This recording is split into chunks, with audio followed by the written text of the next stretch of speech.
İbrahim Bey. Geliyor mu sesim? Şimdi geldi hocam. Merhaba. Kamerayı biraz aşağı indirmemiz mümkün mü? Açısı tam gelemedi. Böyle kendimizi tam ortalasak. Çünkü sonra YouTube'a koyduğumuzda görüntümüz de Evet. olsun. Aynen böyle. Teşekkür ederim. Ben bir açılış yapayım. Başlayalım. Tabii ki. Koçların Mekanı'na hoş geldiniz. Bugün İbrahim Bey ile sürpriz bir açıklamalar yapacağız. Aslında biz kişisel güç farkındalığı diye bir program yapmıştık kendisiyle ve çok ilgi gördü. İnsanlara fayda sağlasın istiyorum ve bunun devamını da yapmak istiyorum deyip bir şeyler söyledi, bir şeyler anlattı ama şimdi ben kendisine soracağım. Kendisi bize bu konuda bilgi versin. Ama öncesinde İbrahim Hocam kendinizi kısa bir tanıtmak ister misiniz tekrar? Olur hocam. Merhaba. Teşekkür ediyorum bu platformda yer almamıza müsaade ettiğiniz için, yol açtığınız için, destek olduğunuz için. Çok güzel bir platform. İlk yayınımızda da söylemiştim, hatırlarsınız. Yani tamamını uygulayamadığım için acı çektiğim bir platform. Ansiklopedi gibi olmuş, harika olmuş diye. Gerçekten öyle harika şeyler yapıyordunuz ve o akışın içinde bulunmak çok mutluluk verici olacaktı. Ve an itibariyle Koçların Mekanı kanalında Ruhun Şifası programına hoş geldiniz diyerek Evet. böyle harika bir akışa imza atmış olacağız. Evet. Bundan dolayı çok mutluyum öncelikle. Sadece kendim için değil, birlikte akışta olacağımız herkesle birlikte var olduğumuz için çok mutluyum. İyi ki böyle oldu. Kısaca kendimi tanıtacak olursam, NLP, koçluk, hipnoz, kuantumla ilgili birçok eğitimler aldık zamanı mazide. 2009 yılında ben ilk NLP, koçluk ve hipnozla ilgili eğitmenliğimi tamamlamıştım. 2010 yılının Mart ayında diplomamı almıştım. O vakitten bu yana geliyor. 2010 yılında Ruslardan, Japonlardan, Amerikalılardan ayrı ayrı kuantumla ilgili eğitimler aldım. Çok konuşmadığımız bir tarafım daha var aslında. Business tarafta. O tarafı çok konuşmuyoruz. Small Business Coaching, Executive Coaching, yani KOBİ koçluğu, yönetici koçluğu, bunun dışında Sales Coaching, satış koçluğu ile ilgili bir hayli süreçler var. İstanbul'a sürekli gidip geldiğim workshoplar vesaire oldu. Bunlar da 2012-2013 yıllarında tamamlandı. Ama bunlarla ilgili aktif bir koçluk yapmadım. Daha çok kuantum alanda kaldım. Ama oradan da bir şey var. Kişisel olarak kendimi geliştirmiş oldum. Gerekirse aralarda böyle tiyolar aktarabileceğimiz akışlar olacak, yerler olacak. Şimdi yeni bunları düşünmeye başladım. Çünkü burada biz Ruhun Şifası kanalında ruhun bütün katmanlarını şifalandıracağımız bir süreç gerçekleştiriyor olacağız. Birazdan soracaksınız belki ama ben önden hızlı gidiyor olabilirim. Şöyle, mesela bugün için ben yine minik bir hazırlık yaptım. Bugün burada nereleri şifalandırmakla ilgili konuşacağımız hakkında bir ince detay giriyor olacağız. Zaten hani neler yapmayı planlıyorsunuz programda diye. Hı. Ama öncelikle tekrar yeni gelenlere de söylemiş olalım. Koçların Mekanı YouTube kanalında artık Ruhun Şifası diye bir program yapacak İbrahim Bey. Kendisi nasıl bir yolculuk sürdürmek istiyorsa kısaca zaten bize birazdan bahsedecek. Ama dediğim gibi biz zaten birbirimizi bu kuantum, zaten koçluk alanında hani birbirimizi besliyoruz ama kuantum aktivist tarafınız benim böyle bir içimi gıdıklamıştı. Ay ne diyor, ne demek istiyor? Çünkü ben de o konulara çok hani biraz da böyle fizik tarafından da yaklaşarak geliyorum. Ve sizin bana söylediğiniz bir şey bende açılımlar yapıyor. Ben bir şey söylüyorum, siz besleniyorsunuz gibi birbirimizi çok beslediğimiz olaylar yaşayınca hayat bizi böyle bir kanala soktu diye düşünüyorum. O yüzden programda dediğiniz gibi bir seri düşünüyorsunuz. Ne yapmayı planlıyorsunuz? Birkaç tane düşüncem var hocam. İki kanaldan düşünebiliriz. Yani iki akış düşünebiliriz. Daha da artabilir. Şu an için, şu anki bilincimle düşündüğüm iki akış var. Bir tanesi şöyle. Bugüne kadar birçok büyük eğitmen dostumuz benimle birlikte seans akışlarından geçti. Yani bu yapıyor olduğum seans akışlarında birlikte var olduğumuz. İlk başlarda hiç seanslar yapmamış olup işte seanslarımıza, birlikte yaptığımız seanslara devam ederken birlikte görüşemeyeceğimiz kadar seans bütünlüğüne ulaşan dostlarımız oldu. Yani bir yaşam koçu arkadaşımızı düşünün. Benden seans almaya başlıyor. İlk etapta aylık mesela 100 lira bile, 200 lira bile kazancı yokken şimdi benimle buluşacak vakit bulamayacak kadar bolluk bereketi artmış oluyor. Bu sebeple buradaki arkadaşlarımız var. Birlikte önceden yol aldığımız arkadaşlarımızın kendi yetkinlikleri olan alanda insanlar şifa sunabilecekleri spesifik olarak konular belirleyip benim misafirim olmalarıyla ilgili alan açmak istiyorum. Buradan duyuyorlarsa eğer kendilerine de tabii ki zamanla ulaşacağım ben ama ilk atlayan 2 kişiyle falan görüşme yaptık şu anda. Onlarda dikkatimizi çekti. Mesela toplumun neye ihtiyacı vardır diye düşündüğümüz bir yer. Kişisel ataleti yenmek, adım atmak. Mesela kişi karar mekanizmasını çok böyle güçlü tutamıyor, motive olamıyor, adım atamıyor. Yani içine girse orada bir düzelecek bir şey olacak ama oraya girmekle ilgili de bir düzgünlük gerekiyor. O akışı sağlayabilecek, altyapıyı oluşturabilecek bir iki görüşmemiz oldu. Bununla ilgili sunum hazırlayacak arkadaşlarımız var. Yakında sürpriz gelir. Biraz spoiler oldu ama bu mesela bir tane düşüncem. Öncelikle belki hani biraz ayrımcılık gibi olacak ama daha önceden benimle birlikte yol almış olan dostlarıma biraz öncelik verip onlarla birlikte hareket etmek istiyorum. Bir de benim üstümde emeği aslında olan bir dostlarım var. Değil, şöyle bir şey. Ben de ilk başladığımda kendimi konuşmakta rahat hissettiğim insanlarla program çekmek istiyoruz. Çünkü profesyonel değiliz bu konuda. Ama tek Kesinlikle. derdimiz ne? İşte bilgi aktaralım. Daha fazla insana ulaşsın bu bilgiler. Sadece hani para verip ulaşabilen insanlar değil. Ama ihtiyacı olan herkes bir YouTube açtığında izleyebilsin derdiğinde olduğumuz için tabii daha rahat konuşuruz. Hani bizi tıkamayacak, bize yol olacak insanlarla ilerliyoruz. O yüzden hiç ayrımcılık değil. Kesinlikle. Bu çizginin içinde bir de benim üzerimde emeği olan insanlar var. Benim için çok değerli insanlar var. Yani mesela yıllardır yazılarımı okuyup bunlarla ilgili bir video olmuş olsaydı, bunlarla ilgili bir akış olmuş olsaydı, bunları çıkıp anlatıyor olsaydın. Mesela bu da düşüncemde var. Eski yazılarımı ve ücretsiz olarak sunmuş olduğum uygulamaları toparlayıp hepsiyle ilgili hani siz yapıyorsunuz ya böyle minik yayınlar.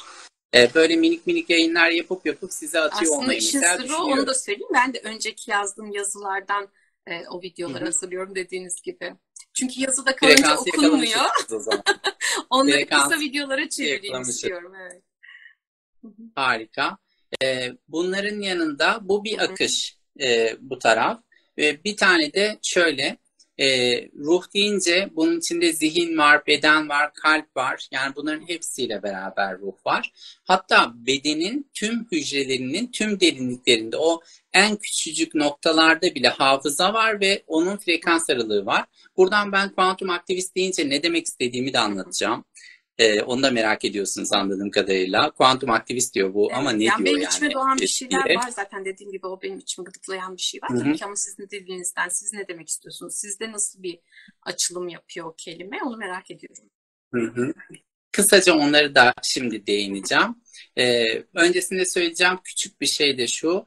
Zahiren ve batinen gelişmek. Yani hem görünen hem görünmeyen tarafımızı geliştirmekle ilgili bir derinliğimiz olacak. Bir de çok yine aktif olmadığım bir alan ruhsal gelişim alanı. Ruhun şifası deyince biraz ruhsal gelişimle alakalı gibi durdu. O tarafta da Reiki, Kundalini Reiki, Gümüş Mordev, Altın Üçgen, Rashiba gibi enerji kanallarından enerji aktarımı yapabildiğim uyumlamalarım var benim eskiden gelen. Buralarda da hepsinden de aracılık yapabildiğim, hizmet edebildiğim, hatta eskiden şifa seanslarına falan gidiyordum yani hiç kimse bilmez neredeyse ama bilenler bilir. Böyle hiç çözülmeyecek hastalıklarla ilgili bile beni alıp götürüp evlerinde çalışmalar yaptırıp güzel sonuçlar alıp sonuçlarını bana söyleyen insanlar oldu, süreçleri oldu. Bunlar mesela böyle araya giriyorum kusuruma bakmayın. Siz ilk programda hatırlıyor musunuz? İstemsizce doğum tarihinizi verdiniz. Ben dedim ki bana bir mesaj olabilir. Direkt haritanıza baktım size sormadan. Orada gördüğümüz ve gerçi sonra detayları size paylaşacağım ama çok Uranyen ve Neptünyen olduğunuz. Dediğiniz gibi öyle bir şifa tarafınızın olduğu aktı. Güneşin kalbinde bir Merkürle direkt böyle enerji akıtabildiğiniz bir durum var. Kısaca böyle söyleyeyim ama detaylarını ben sizle sonra konuşmak istiyorum ama yeri gelmişken burada söyleyeyim. İnanıyorum yani.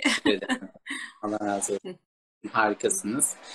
Şeye bakalım, kuantum aktivist deyince ne Evet. demek istiyoruz? Bizim kuantum eğitimlerimiz önce kuantum practitioner'dan geliyor, sonra kuantum Hı aktiviste hı. geçiyor. Kuantum practitioner daha çok böyle gözlemleme, öz gözlemleme, derinliğinde bir Hı hı. gözlemleme ile ilgili. Kuantum aktivist de oluşturmakla ilgili, hani Evet. yaratım dediğimiz alanla ilgili olmuş oluyor. Bu tarafların tamamını iyi bir gözlemci olabilmek, farkındalığın en üst seviyesine çıkabilmek ve kuantum sıçraması yapabilmek Evet. öncelikle. Bununla ilgili aslında biz programımızda idrakla ilgili kısımda oralarda biraz derinleştik beraber. İzleyememiş olan dostlarımız Evet. oraları izleyebilirler.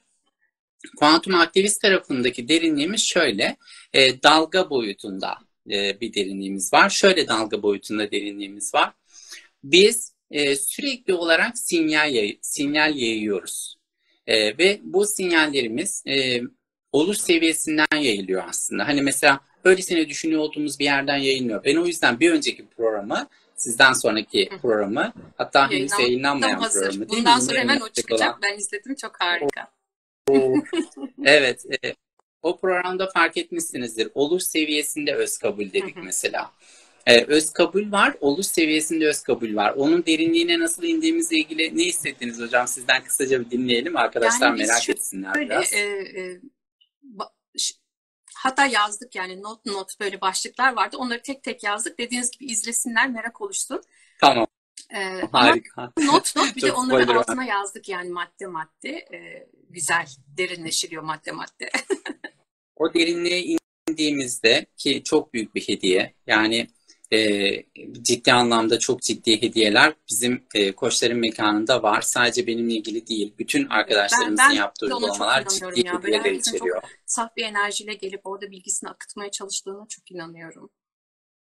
Kesinlikle. Dalga boyutu dedik, yani gönderdiğimiz frekansın Hı farkındalığına hı. varmak. Onunla ilgili karşımıza çıkan olasılığın farkına varmak ve bu olasılığı nasıl değerlendiriyor olabileceğimizin farkına varmak.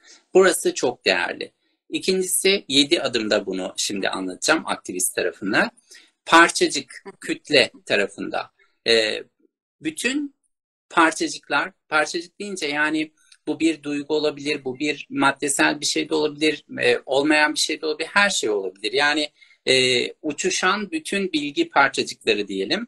Bunların tamamı bizim bilinç dışımızın derinliğindeki yapının bütünlüğüyle hareket eder. Bunun şuurunda hareket eder, bunun bilincinde hareket eder. Ve bu yapının derinliğini eğer şifalandırabilirsek ve güçlü bir şekilde hareket etmesini sağlayabilirsek inanılmaz güçlü bir hale geliriz. Kuantum aktivisti bununla böyle anlayabiliriz yani. İnşallah beni de bir Ve gün ruhun konuk alırsınız. Çünkü ben de şifası. bunun biraz 7 ilkesiyle beraber, bu evrenin ilkeleriyle alakalı fizik tarafından da Hı hı, biraz anlatmak istiyorum. Konuk gelmek istiyorum yani, açıkçası. Dediğiniz gibi bu düşünce dalga, harikasınız. okey, ama söze dönüştüğünde atom oluyor aslında. E, Hemen notumu alıyorum hocam. Sizi e, Ben evet, sizi unutturmam, not e, almanıza gerek yok, hatırlatırım, dürterim sizi ben, sorun evet, değil. Ama bu kısım tamam. çok önemli gerçekten. Düşünce olurken, dalgayken, sonra söze dönüştürdüğünüzde onu bir atom ve davranışa dönüştürdüğünüzde de o artık bir hareket oluyor, eylem oluyor yani. Hani Hı şeyde vardır hı, ya, düşünceyken ve sözken biraz o tövbe şeklinde, hani o davranışı belki geri alabilirsiniz ama davranışa dönüştürdüğünüzde artık o bir eylemdir ve onun bir karması vardır. O yüzden bunu düşünce kesinlikle. yani titreşim halindeyken aslında çok dikkatli olmak gerekiyor. Bunların farkındalığına ulaşmaları için de gerçekten bu anlattığınız adımlar e, resmen bir merdiven gibi e, yukarı da çıkarıyor. Yani aslında sizi yukarı çıkarıyor ama aslında kendinizde derinleşiyorsunuz gibi de bir anlamı var iki taraflı. Kesinlikle hocam. Üçüncüsü enerji. Enerji böyle merkezde. Yani enerjinin isimlendirildiği ana bile gitsek bir bakarız ki hani bir akım var. Buna ne diyeceğiz? Enerji diyelim denilen bir yer. Hani çok hani ismi de sonradan koyulmuş olan bir yapı. Enerji bütün boyutlarıyla. Yani bunların hepsinin ortasında enerji var. Ve bu mesela enerjinin içinde akışların nasıl olduğu ile ilgili alanla zaman, boşlukla öz, bunları konuşacağız şimdi. Buradan dördüncü adıma geçiyorum. Alan. Alanı iyi kullanmak. Mesela bizim insanımızın en büyük problemlerinden birisi alanı iyi kullanamamak. Hani bundan sonra zaman gelecek. Alanla zamanı serbest kılabilmek ve disiplinli akıtabilmekle ilgili, o akışı yönetebilmekle ilgili bizim programlarımız, özellikle ruhun şifası bu bağlamda çok şifa olacak. Bu konuda çünkü inanılmaz süreçlerden geçtik ve inanılmaz sonuçlara geldik. İnanılmaz fayda sağlayan güzel süreçlerle ilgili yani buna ne denir? Hizmet ettik. Şimdi liderlik yaptık desem, mentörlük yaptık desem hani kişiler kendileri yapıyor. Hizmet ettik desem daha doğru. Bu bağlamda çok hizmetimiz oldu. Binlerce seans deneyimimiz oldu hocam. Yani şu anda belki 10.000'in üzerinde seans deneyimim var yani. Özellikle sosyal sorumluluk projelerinde de çok yer aldığım için bu adet biraz yüksek, rahatlıkla yükseliyor. Çünkü ücretsiz birçok akış oldu. Ücretli akışlar da çok fazla oldu. Birbirini desteklediler. Ben mesela ücret ödeyen insanlara bazen sosyal sorumlulukta ne yaptığımızı da söylüyorum ki hani şeyi bilsinler. Hani ödeme yaptıkları zaman sadece kendileriyle ilgili ödeme yapmıyorlar. Aynı zamanda bir akışa da hizmet ediyorlar. Bu şekilde alanı iyi kullanmak çok önemli. Bir sonraki level zaman, bir sonraki level'ımız boşluk. Boşluğu çok derinlemesine işleyeceğiz zaman içerisinde. Sadece boşluk bütün bu konuların tamamından daha uzun işlenebilecek şeye sahip, yani güce sahip, öyle söyleyeyim ben. Boşlukla ilgili özgün içeriğimde oluşan yapılar hepsinden fazla. O kadar söyleyeyim yani. Boşluğu anlamak gerçekten çok çok değerli. Ve bir sonraki adımımız da öz. Onunla ilgili hiç spoiler vermeyeceğim. Çünkü deneyimlemeden anlaşılmayan bir yer. Onu zaman içinde birlikte gözlemlemiş olacağız. Bunların hepsiyle ilgili aktif hale gelecek olduğumuz birçok çeşitli konu ve konuklarımız olacak. Süper. Ben heyecanla bekliyorum gerçekten. Dediğim gibi ilk program zaten yayına hazır. Ama bu tanışma programını yapalım. Önce bu çıksın. Ondan sonra diğerini yükleyelim istedik. Hatta ikisi aynı anda girebilir kanala. O yüzden Koçların Mekanı YouTube kanalını lütfen takibe alsınlar. Çok güzel programlar geliyor. Başka programlar yapan arkadaşlarımız da var. Ama sizin programınızın adı Ruhun Şifası olacak. Ama dediğiniz gibi ruh şifalanması için madde ve mana, yani madde ve ruh, beden ya da ruh, ikisinin birden bütünsel bir şekilde aslında şifalanıyor olmamız lazım. Çünkü dünya sahnesine bedenlenmiş ruhlarız. Doğal olarak hem beden hem de ruh sağlığımızın birlikte el ele şifalanıyor olması gerekiyor. O yüzden bu sizin bünyenizde de buluştuğu için ben çok memnunum. Tekrar teşekkür ediyorum böyle bir hizmete vesile olduğunuz için. Geliyor mu sesim hocam?